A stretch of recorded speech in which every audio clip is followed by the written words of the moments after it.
there is a secret video on the channel that no one has ever seen. It is titled Prehistoric Planet Isn't Perfect, and I made it right after watching the first season last year. It was scripted, recorded, edited, exported, and uploaded, and then at the very last second, I decided not to publish. Because at the time, Prehistoric Planet had a 100% certified fresh rating on Rotten Tomatoes, and I knew that critiquing it would go down as a hate crime.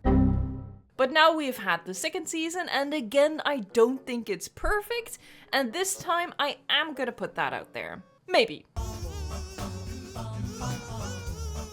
This video is going to recap the 5 episodes, I'm going to rank the episodes based on my personal preference, and I'm gonna talk about what I think the standout moments were, but I can't make a full video only singing the praises of the series.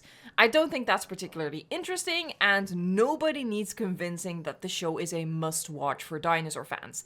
Everyone already knows that, so there's no point to me dedicating a video to that. For reference, I think going into the rest of the video, it is important for you to know that I would rate Season 1 a 9 out of 10 and Season 2 an 8 out of 10, so an 8.5 on average for everything we've gotten so far. But this video is going to spend more time on explaining why I'm deducting 1.5 points than why I am giving 8.5 points. So overall, the video might seem deceptively negative, but don't forget that I'm actually giving it a very high rating, and I absolutely love Prehistoric Planet. If you want to see me actually roast a dinosaur documentary, check out this video linked at the end. And if you like dinosaur games and dinosaur content, you might want to subscribe to the channel while you're here. Episode 1, Islands, starts with a mosasaurus stalking some floating pieces of land looking for a meal, and a Zalmoxes narrowly escapes becoming its snack. On a bigger raft, it finds a mate, and in the narration, it is said that the raft is drifting out to sea, and maybe they'll reach a remote island of their own where they will eventually lead to the evolution of a new species. The other and more likely option being that they dehydrate lost at sea on a raft that is floating aimlessly. Not as much of a strong start as the first season in my opinion. A herd of small hadrosaurs gets preyed on by the massive Hexacopteryx. The adults manage to escape into the forest, but the little baby hadrosaurs are left cowering in the shrubbery, which the Hadsex start combing through looking for them. And it's absolutely terrifying, and I understand, the baby spook, I understand, but when they do, they are spotted and several are snapped up by the giant pterosaurs. This is the first of several intense and really well done scenes in this season, with my only critique really being that I wish they had made it last longer to build more of that panic and fear. And the episodes were significantly shorter than those of the first season, so I definitely feel like we were robbed and parts of the episodes were rushed. I think the part with Simazucus and Majungasaurus is most people's favorite part of the episode, with good reason. The Simazucus stands up against the Majungasaurus, and this little thing they've given it so much attitude, it's absolutely hilarious, and it makes the Majungasaurus reel back and hesitate long enough for the Simazucus to escape into a burrow. In another burrow, an Adelatherium has its cubs, and for a second it seems as if a Masiakasaurus will continue the Prehistoric Planet tradition of baby murder. But in a case of subverting expectations that would make Ryan Johnson jealous, the Masiakasaurus is actually jumped by a giant snake and crushed to death. In the next scene, a pack of Imperobators, or Imperoboters, as Sir David Attenborough says it. I don't know how to pronounce any word anymore at this point. But yeah, a pack of them are hunting a Morosaurus on an ice lake. And while the hunt was well done, as we all expect from this show, my main takeaway was that it didn't really fit with the episode that well. In the narration, it is said when the Morosaurus escapes that because they are on an island, predator and prey will likely meet again. Which, sure, but it felt like a very flimsy justification for including it in the episode. I'm fairly certain the scene was cut from the Ice Worlds episode of Season 1 and relocated to Season 2, but in my opinion they could have cut it here too, because it felt out of place to me, which is of course symptomatic of a season made up of scraps from a previous season. The The other episodes were pretty cohesive, with Badlands basically being Desert 2.0 and Swamps using stuff that was probably from Wetlands. It's really the last episode that was very, very messy, but of course we will get to that later on in this video. The final part of episode 1 features the return of the Hatzegopteryx, and it performs a mating ritual which is interrupted by a rival male who does get chased off, and then the mating ritual is completed successfully. It reached its natural conclusion, let's put it that way. I really like the thought that they put into this ritual, with the male bringing one of the small hadrosaur carcasses from before. It's drawing lines in the sand on the beach, it's collecting branches, it's making like a sort of art installation to impress the ladies. And you know, it's very much inspired by modern day animal behavior, birds especially, as was the case for season 1 as well, but I really liked it, and it was probably my favorite part of this episode. Episode 2, Badlands, is, according to this poll on my channel, the least favorite episode of the community, and I personally disagree, but again, we'll get to that when I'll do my personal ranking at the very end. The episode starts with Isosaurs trekking through a volcanic area with toxic fumes, which only they can traverse because they are tall enough that they can breathe the clean air above the heavier blanket of toxic gas. They go to an area to lay their eggs, which is safe from predators because of that toxic gas. And the scene ends, and I was left to wonder, how the heck are the babies supposed to leave? And the episode leaves you with that question for a very long time, because we don't return to the hatchling babies until the end of the episode. We first go to the desert, where a herd of sauropods is traveling through a canyon to get to water, and they are trailed by Tarbosaurus and Velociraptors, the latter of which having the most adorable babies, of course. And the Tarbosaurus pack causes panic within the herd, which leads to one sauropod tripping and falling over, and presumably it gets trampled to death by the herd, who is like just trying to escape from the Tarbosaurus trailing them, because the next time we see the fallen sauropod, it is dead and is a meal for the Tarbosaurus. And in classic Prehistoric Planet style, we see it all from a very distant camera perspective. This was another scene that I felt could have had more impact if it was given more time. The panic in the herd also causes the pack of Prehiscephali, who was traveling along with the sauropods, to disperse, and that is when the Velociraptors single one out and literally kick it. They kick it down a cliff to fall to its death, which I thought was a pretty clever ambush suiting for the clever girls and boys. My least favorite part of the episode were the nesting Corythoraptors, who make their nest in the baking desert sun using the warmth for incubation, but they have to shield the eggs from direct sunlight with their own plumage so the eggs don't literally cook. I felt like this dragged on a little too long, and would have preferred for them to use that time elsewhere in the episode. My neighbors are building like a shed in their backyard, and I literally got up earlier on a Sunday to record this, and now they're already starting. It's a Sunday. I would like to point that out. Anyway. At night, when the Corythoraptors can leave their nest to go feed one by one, a Coracola, a type of raptor, steals some of their eggs. Next, we have two Tarkias finding an oasis in the desert, but nearly getting bullied off by an older, bigger Tarkia, or Tarcha, as Sir David Attenborough says. But because it's 2 versus 1, the older Tarcha backs off, and they all share the oasis. At the end, we finally return to the Isosaur's nesting ground, where a seasonal change in wind direction makes it safe for the new hatchlings to leave the area, because it blows away the toxic fumes, creating like a safe time window for them to leave the area.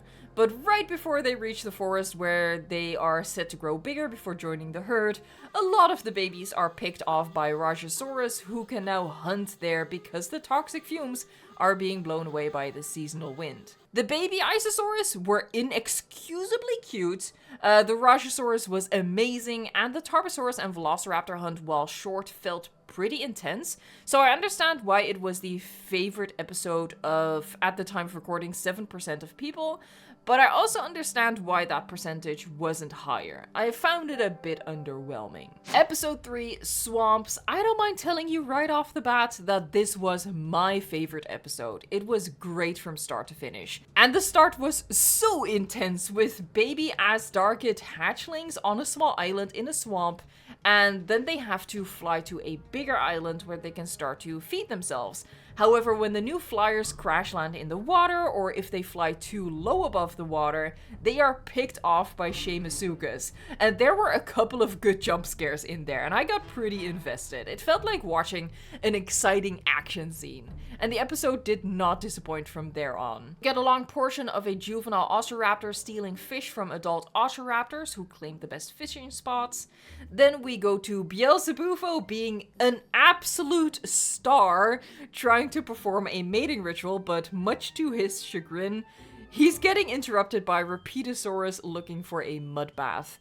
The toad has literally no expression on his face because, you know, it's a toad and this is not a Disney movie, but somehow they gave it so much attitude and personality, even more so than Shamusukas, and I loved it so much. I was ready to tweet out that somehow a toad was my favorite part in an episode of a dinosaur documentary, but I'm glad I didn't, because it would have been premature, because Swamps gets even better. We get a brutal Pachycephalosaurus dominance fight between an old leader and a younger rival, with the latter losing out. But the best part of the episode, and they saved the best for last, was a nighttime T-Rex hunt. One of the Rex waking up the other one for the hunt was so fun because it made them so likable. Somehow, even though they were about to absolutely murder an Edmontosaurus, I really liked that little bit of personality that they put in there. And the hunt itself was fantastic, with the Rexes using intelligence instead of just brute force to bring down the huge Hadrosaur. So the pair flank a small herd on either side, and then one of them purposefully makes a sound, getting the Edmontos on edge, and then it charges at them, but like with the sole purpose of driving the Edmontosaurus directly towards where the other T-Rex is waiting in ambush. So one Edmontosaurus runs right towards the other T-Rex and gets taken down by the pair of them. It was brilliant. I think you can tell by, like, from how I'm talking about this, I get excited thinking about it. Like, my jaw was dropped the entire way through. If I had to nitpick, like, if I had to, you know I'm gonna, I'd say I would have preferred to see it in its full glory in daytime, but the hunt being at night made sense, and the lighting was good enough that we could still see everything very well. And I think this T-Rex hunt scene alone is probably one of the main reasons why it is the favorite episode of most people, although really every single section was great, and the Beelzebufo did a lot of heavy lifting as well. It was fantastic. We will never forget him. Episode 4, Oceans, takes us below the surface of deep oceans and shallow seas. Appropriately, we spent very little time above water. Really, the only land animal we see is the briefest appearance of a Pyroraptor later on in the episode. The episode opens with the first of many glimpses of the massive Mosasaurus, but for the start it actually focuses on a smaller relative, the Phosphorosaurus, hiding among the coral and then coming out at night to hunt fish. Also hunting a shoal of fish are Hesperornis, I'm gonna mispronounce that every single time, and Xiphactinus. With the Xiphactinus actually switching targets and starting to swallow the Hesperornis. I can't say that. I don't know what it is. Like, my mouth is like, no ma'am, thank you. Let's call it the prehistoric penguin. The fish swallowed the prehistoric penguin whole. The whole section, though, I gotta be honest, I wasn't the most interested in. I think it was because it was too much like what we see in modern day. I love documentaries about modern day animals, but I'm watching Prehistoric Planet for a different experience, and the species selection here just wasn't very thrilling for me, and it dragged on quite a bit, especially when you consider that for the Phosphorosaurus segment, we already saw a hunt consisting of the animal darting into a shoal of fish to pick them off. So those two back to back felt very repetitive, and yeah, just not my favorite species to focus on. Next we had a long segment of ammonite babies, which were were adorable to watch at first, but maybe because the previous segment had already started to bore me a little bit, to be honest, I didn't have much patience here, and I actually missed the very, very brief appearance of the Pyroraptor because I clicked the skip 10 seconds button 2 or 3 times. Like, a blob of ammonite babies wasn't really my idea of exciting content for the Oceans episode of Prehistoric Planet. As I'm editing this video, I think I might have figured out the crux of the problem here, which is that it was 3 segments in a row with all swarming creatures, like just a million creatures on the screen swarming, and I think that was just like exhausting to look at. Finally, the episode gives us some action with Mosasaurus hoffmanni hunting Tyrannosaurus, speeding up so much for the hunt that it breaches the water. We see this behavior only once, and call me gluttonous, but I would have liked to see it at least one more time. It is very cool to know that Prehistoric Planet actually added to the scientific understanding of prehistoric life, not just relaying it in the documentary, by funding research to study how fast the Mosasaurus could actually swim, the results being terrifyingly fast. After that, we got many more ammonites. If you're a fan of ammonites, this episode will hit the spot for you. I really didn't care. Like, I aggressively didn't care at this point. And I thought, okay, am I having an epiphany right now? Do I really not care about ammonites at all? That's kind of weird. But there's actually an ammonite scene in episode 5 that was very interesting and did make me care a lot about the ammonites. So I don't think it's me hating on ammonites per se. The 4th episode was just rubbing me the wrong way somehow, being kind of boring. The episode ends with Mortorneria in the polar ocean using their specialized teeth to filter mud at the bottom for food. They kept saying that it was giant. They said it 2 or maybe even 3 times without saying the actual size. So I looked up the species and I was a bit miffed to find that it's a pretty dubious species, and the size is difficult to deduct because the only discovered fossils that they do attribute to this potential but highly contentious species are considered juveniles. And this reminded me of one of my critiques that applied to the first season. They use some questionable species. Sometimes they don't even identify them by their genus. They only call them by their family name because there is so little information about them that it's not even like a full-fledged species yet, which I think is an odd choice in my opinion for a show that is trying to be as scientific as possible. And the other thing is that Prehistoric Planet, while very grounded, is also very, very speculative, and it never addresses that. A lot of the behaviors that they are showcasing aren't and can't be proven without a shadow of a doubt. That's just the nature of paleontology. I almost feel like it warranted a disclaimer at the start, because common sense is not as common as we would like to admit to ourselves. Episode 5, North America, is the final episode and the messiest of the bunch. This is the episode where they put all of the scenes that didn't fit into season 1 and didn't fit into any of the episodes of season 2. It's very jarring to have 9 episodes be very cohesive with regards to the biome they represent, and then to have episode 10 be this varied mishmash. The individual scenes of this episode were actually really good, but they make for a disjointed episode overall. It starts with an Alamosaurus herd crossing the beach with an old bull trailing behind and falling to the sand. It is a 70-year-old individual and he dies of old age. Seeing him lower himself down into the sand was very sad. I feel like it was the most poignant and most emotional that season 2 got for me. I think Prehistoric Planet did a better job here than what Jurassic World did with the Apatosaurus death. I do think it would have had more impact if we had spent a little more time with the Alamosaurus, but that's a recurring critique of the overall season at this point. It's too rushed. After a jarring cut away from the Alamosaurus, we actually return right away to the deceased Alamosaurus, with scavengers converging upon it. A T-Rex feasts on it for a while, and it's the first time in the entire series that we actually see some gore, and it is so welcome because this whole documentary has been so bloodless, and not for lack of violence. There is violence, but pretty much never any blood. Kills are hidden behind objects to censor it, and honestly it feels like if Disney were to make a nature documentary. Keep in mind that nature documentaries are often gruesome, because that's nature.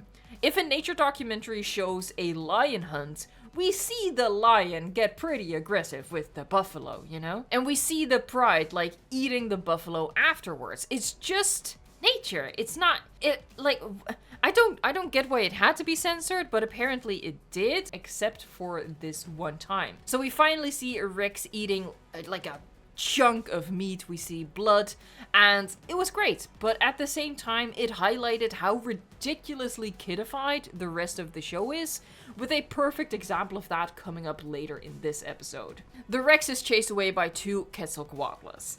In the trailer, we only saw the Quetz facing off against the Rex on the ground, and yeah, while the Quetz could peck an eye out, that would require a really precise hit, whereas all the Rex has to do is bite or body any part of the Quetz to leave it fatally handicapped. So I was very skeptical going into the scene, but it was made much more believable when the two Quetzalcoatlus took flight and chased the Rex off that way, being relatively safe in the air. It's made clear in the narration that the Rex is just letting them eat their fill and will probably return to reclaim the carcass once they leave. So it makes sense for the Rex to not risk any injury since there is plenty of food and he can just go back and get his fill later. It doesn't fully make sense why the Quetz did risk terrible fatal injuries when it could have waited until the Rex was done, but I guess you could argue that Quetz is less intelligent than the Rex, so it works. I accept it. It's not as strange as it was framed in the trailer. Speaking of strange though, next is a very strange section about Mosasaurus globidens and another species of ammonites. And it's not strange because of what happens in the scene, but it's strange because clearly this should have been part of the Oceans episode. But they stuffed it in episode 5 instead. The scene itself is great though. I felt really bad for the ammonites as the Mosasaurus went around disabling as many of them as possible, like biting them to release the air, which causes them to sink so he could feast on them later. Like he literally crippled them, they were still alive, and then he came back to eat them. I was fully team ammonite here, which is weird because I love Mosasaurus. But that just goes to show that if a scene is done well, I care. And the ammonite scene from the previous episode just failed to make me care. I can't explain it, it just is what it is. Episode 4 just wasn't doing anything for me. In a scene that should have been in the Badlands episode, we see a family of Pectinodon snacking on a swarm of flies, and the adult takes down a prehistoric relative of the duck. And this is what I mean with the Disney-esque censorship. The Pectinodon literally thrashes the kill from behind one rock to behind another rock, so we see as little of the violence as possible. It's so silly. Like, I get that dinosaurs are very popular with kids, and they wanted to, like, appeal to the biggest demographic possible. I get it. I don't have to like it. In the second to last part, we see male Triceratops fighting for breeding rights, with once more the older male winning out over the young rival, just like with the Pachycephalosaurus scene. Clearly, this interaction was cut from the 4th episode of Season 1. And finally, we have a scene that was ripped out of Season 1 Ice Worlds, with the returning Nanuqsaurus hunting the returning Ornithomimus. The Nanuqsaurus fails the hunt on the first try, but succeeds on the second try, and brings the entirely bloodless corpse back to her offspring, at which point the episode and the season just end. There's no weight to it. There's no bookend. There's no meaningful narration that ties the season together. It's just, so yeah, living in an icy North America kinda sucks. The end. I think a restructuring of the episode would have given the season a neater and more poetic ending. I would not have returned to the Alamosaurus carcass immediately after we saw the animal lower itself into the sand. End that scene on the existing narration that the Alamosaurus probably won't survive the night, you know, it's very poignant, and then do the rest of the episode as it happened, but have the final scene of the episode and the season be the scene of the Rex and the Quetzalcoatlus fighting over the carcass. Then have the ending narration circle back to address that it's very sad that this old Alamosaurus has died, but he was very successful in life and reigned for a long time, just as the dinosaurs did. With this referencing the fact that the show takes place 66 million years ago, right at the precipice of the extinction of the dinosaurs and the end of their very successful reign. I think Sir David Attenborough could make that sound very epic, and I missed the season ending on a note like that. As for future seasons, I don't know if they are happening.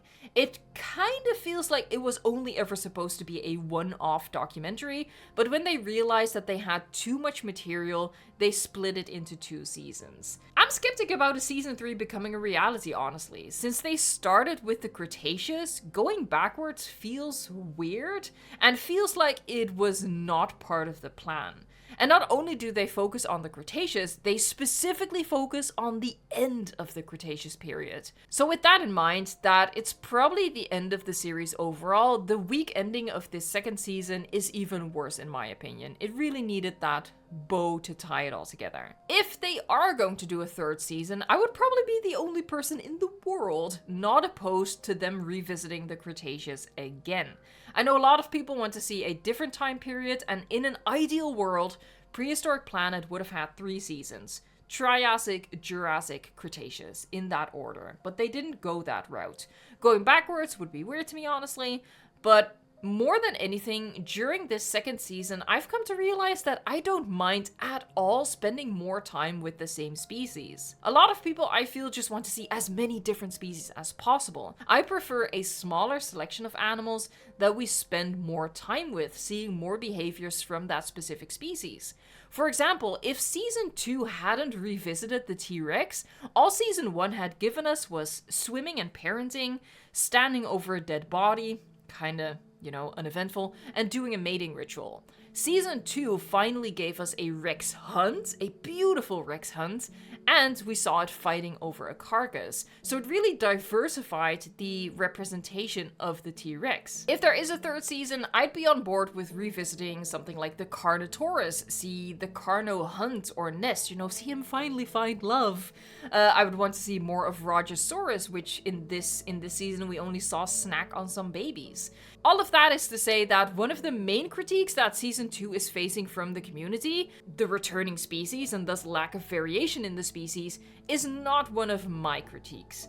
Really, my main critique and why it's an 8 out of 10 and not 9 or 10 out of 10 is because these shorter episodes felt rushed and the season overall felt kinda scrapbooked together. The season also did not give me the same highs and lows as the 1st season gave me.